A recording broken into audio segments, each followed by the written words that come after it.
A thing of beauty is a joy forever। इस line का मतलब ये है कि एक खूबसूरत चीज को कभी भी देख लो, उसकी खूबसूरती हमेशा आपको जॉय ही देगी, खुशी ही देगी। कभी ऐसा नहीं होता जब हम बहुत ज़्यादा इरिटेट होते हैं, बहुत ज़्यादा निराश होते हैं, तो अगर हम किसी ब्यूटीफुल चीज़ को देखें तो और ज़्यादा हमारी निराशा बढ़ जाए या फिर हम और ज़्यादा इरिटेट हो जाएं, ऐसा नहीं होता, बल्कि उसको देखने से हमारी निराशा कम ही होती है।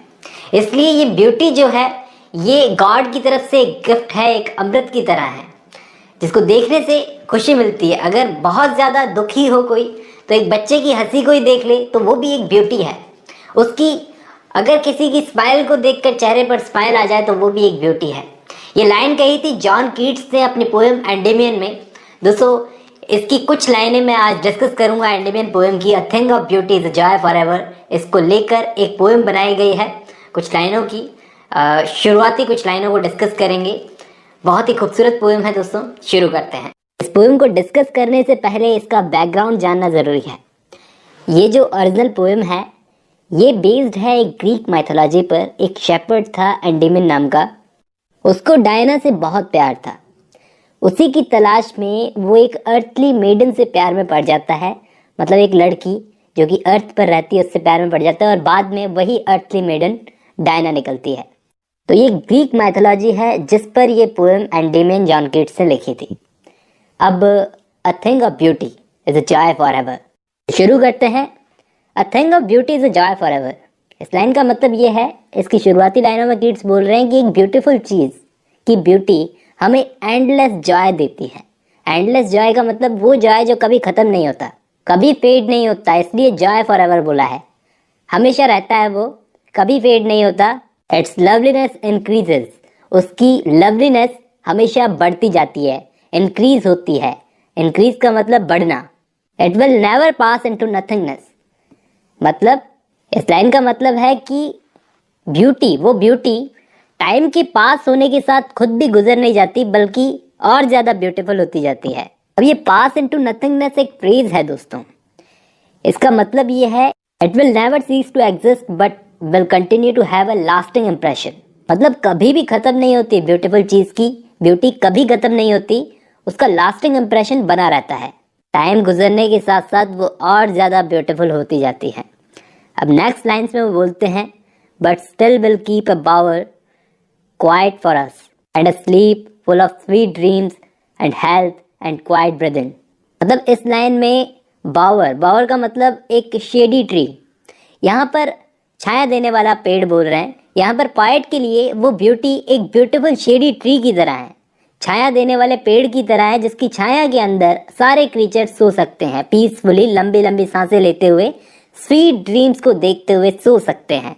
और इसलिए देयरफॉर का मतलब इसलिए, ऑन एवरी मॉरो, मॉरो का मतलब मॉर्निंग, हर सुबह जब हम उठते हैं अपने बिस्तर से, अपने बेड से, are we wreathing a flowery band to bind us to the earth. इस लाइन का मतलब ये है, पॉइंट यहाँ पर बोल रहे हैं कि जब हर सुबह हम लोग उठते हैं बिस्तर से तो वो ब्यूटी ही होती है, वो ब्यूटी होती है हमारे अंदर, जो हमारे अंदर जीने की इच्छा बढ़ती है, जो इस अर्थ से हमको बांध के रखती है एक फ्लावरी बैंड से। Spite of despondence, spite of despondence का मतलब यहाँ पे डिस्पोंडेंस का मतलब है मायूसी, ग्लूमीनेस। डिस्पोंडेंस का मतलब ग्लूमीनेस, इतनी सारी निराशा, इतनी सारी ग्लूमीनेस होने के बावजूद, of the inhuman dearth of noble natures, of the gloomy days, of all the unhealthy and over darkened ways made for our searching, yes in spite of all some shape of beauty moves away the pall of our dark spirits। इन लाइनों का मतलब ये है कि आसपास इतनी ग्लूमीनेस, इतना sad माहौल होने के बावजूद वो हमारे जीने के डिज़ायर्स को बिल्ड करती है। हमारे आसपास का माहौल जब सैड होता है, जब हमारे आसपास अच्छे लोग नहीं होते, तो उस ब्यूटी के बिना ये अर्थ बिल्कुल ख़राब लोगों से भर जाएगी। मतलब सैड और ग्लूमी मोमेंट्स ही होंगे यहाँ पर, सिर्फ खराब लोग होंगे यहाँ पर इस अर्थ पर। और इस ब्यूटी को गॉड ने बनाया है, हमारे लिए बनाया है, ताकि वो ब्यूटी हमको उन सब डार्क स्पिरिट से दूर रख सके। आई होप यहाँ तक समझ में आ गया होगा। नेक्स्ट लाइन्स में पोएट यहाँ पर उन ब्यूटीफुल चीज़ों के नाम बताते हैं जिनकी वो यहाँ पर बात कर रहे हैं। Such the sun, the moon, मतलब सन, मून, ओल्ड और young trees, flowers, daffodils flowers और रिवर्स, ये सब चीज़ों के बारे में बताते हैं पोएट यहाँ पर। यहाँ पर दोस्तों क्लियर रिल्स का मतलब है साफ नदियाँ, रिल्स का मतलब नदियाँ। ये जो वर्ड है बून, इसका मतलब है ब्लेसिंग, वरदान टाइप का। तो ये सारी चीज़ें धरती पर हमें रहने वाले सारे क्रीचर्स को ब्लेसिंग्स की तरह मिली है, वरदान की तरह मिली है। वो आगे बोलते हैं कि ये जो पेड़ पौधे जो हमको छाया देते हैं, फूल पत्ते जो हमें ब्यूटी देते हैं, और ये रिवर जो हमें समर के हॉट सीजन में ठंडक देती है, ये सारी ब्यूटी हमें वरदान की तरह मिली है, किसी वरदान की तरह मिली है। और आगे वाली लाइनों में पोएट ज़्यादा खूबसूरत चीज़ों के बारे में बताते हैं जो अर्थ पर प्रेजेंट है, जैसे कि मस्क रोज़ जिनमें बहुत अच्छी खुशबू आती है, और माइटी वॉरियर्स के बारे में बताते हैं।